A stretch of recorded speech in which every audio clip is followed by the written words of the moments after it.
Hey everybody, just sitting here taking a few minutes enjoying my new fish. So I thought I would get out my camera and let you enjoy them with me. The one I'm really focusing on at the moment is my little Crenicichla Regani here, this little Dwarf Pike Cichlid. I absolutely love this little fish. It's already figured out that I'm the one who feeds it. It already comes right over to the glass when I come in, starts banging up against the glass like an angelfish almost. Really curious little fish. It swims around the tank, poking into all the little nooks and crannies. I just love the way it moves. I love the way it drifts in and out of the darkness. It usually just drifts around fairly sedately, but when it wants to dash, it moves incredibly fast. You can see by its streamlined and powerful body that when it just gives a little flick of its tail, it's gone. I can imagine from a predatory point of view, it's a fearsome little predator. I don't know what they eat in the wild, but I would imagine if I had small, guppy babies or something like that swimming around in the tank, or some little endlers maybe, this fish would probably prey on them. I know the full-size pike cichlids are certainly a predatory fish.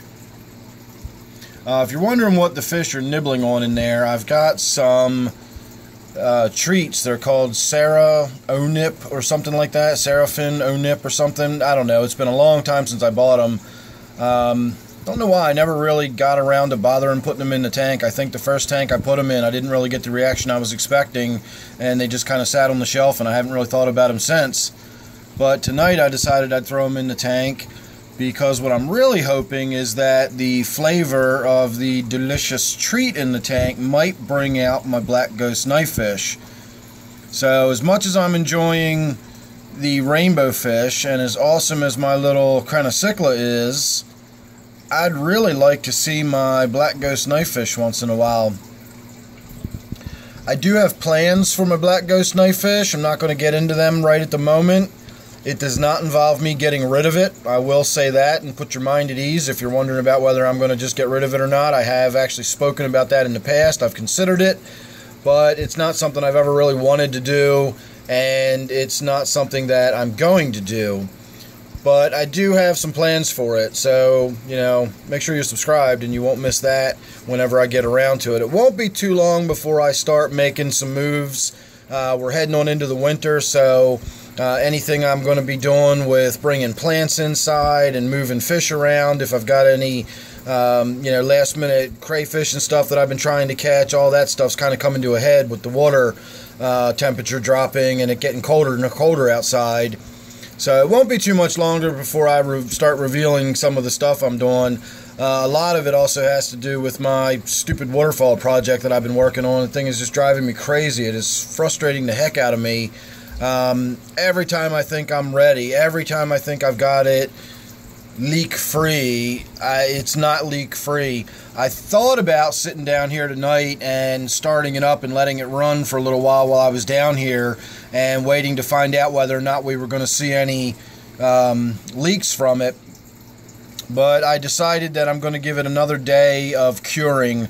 I've been just putting coat after coat after coat of sealant on it, and I can't imagine how it's not going to be completely sealed at this point. But better safe than sorry. I've waited this long. I'm going to wait one more day, and then we can worry about doing that tomorrow and see how it goes. So I can see the edge of my black ghost knifefish right there. I don't know if it's coming out on camera or not, but if you see any little movement back there of his white tail, let's see if we can get the camera at the right angle.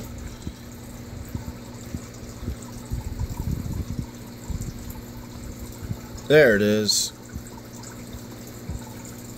You can see his little tail in there. So he is in there. He really is. I always say that, but he never comes out and proves it for me. At any rate, I've been waiting as long as I've been waiting to get this thing set up.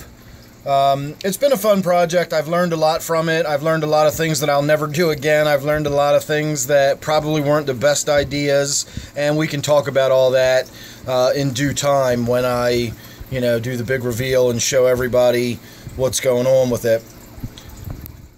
I don't know if you can see it or not, but that's a little tiny mystery snail up there. That's one of the young offspring. I was given some blue mystery snails and they bred in this tank, and they just were everywhere.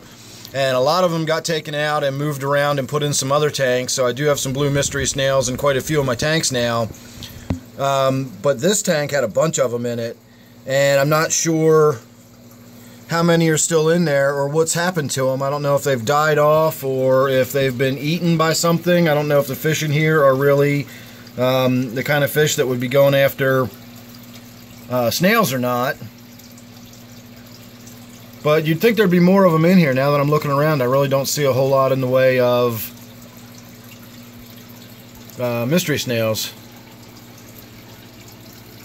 Another thing I'll point out is my gigantic cories in here. These are actually pepper cories, which generally don't get very large, but these are the biggest, fattest pepper cories I've ever seen in this tank. I don't know why they've gotten so big. I have pepper cories in a few of my tanks. I really like them. And they generally stay really small, but the ones in this tank look like tadpoles. They're so fat. So I've often wondered whether or not they were pregnant. You know, maybe I had a pregnant one. But I don't think that's the case.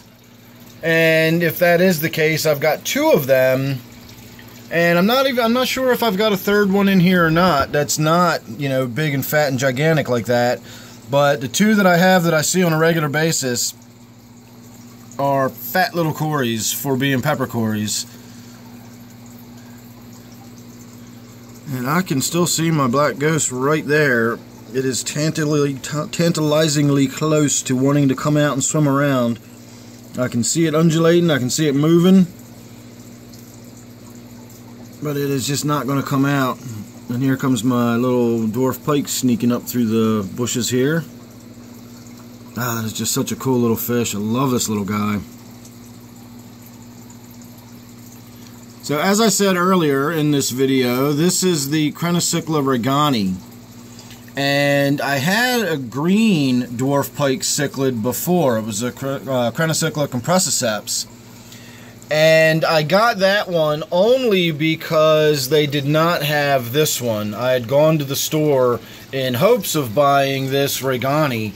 They said they had them in stock, and when I got there, they did not. And all they had was the green dwarf pike, which was fine with me. That was still a pretty fish, and I really enjoyed it. I had it for several years, as I said, before it finally died. Again, not sure why it died or what happened, but I did enjoy it, and its behavior, you know, and the sort of niche it filled within the tank. I really loved that. So I always knew one day I would get another dwarf pike, and I was really hoping someday I'd be able to get one of these Reganis. So when I was down the store the other day, I was looking around. I was looking for something that would, you know, basically fill this niche. I needed some small little specimen fish that would be, you know, a little individual I could have swimming around the tank and looking cool. And there it was. They did have the compressiceps. I did see that they had the green one. But when I saw that they had the Regani, I said, that's the one I want. And it went right in the bag and came home with me.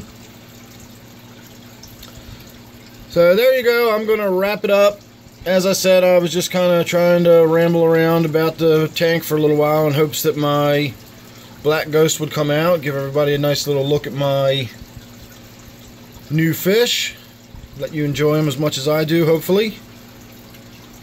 So make sure you're subscribed, that way you won't miss anything. I promise if I ever get the opportunity to get this black ghost on camera, I will. And as I sort of hinted at, we've got plans for that fish coming up in the not too distant future, and you don't want to miss any of that. So as I said, make sure you're subscribed and you won't miss any of that. So thanks for watching, hope you enjoyed. Don't forget, this is my black ghost knife fish tank currently. So thanks again for watching, and I will see you real soon on the next one.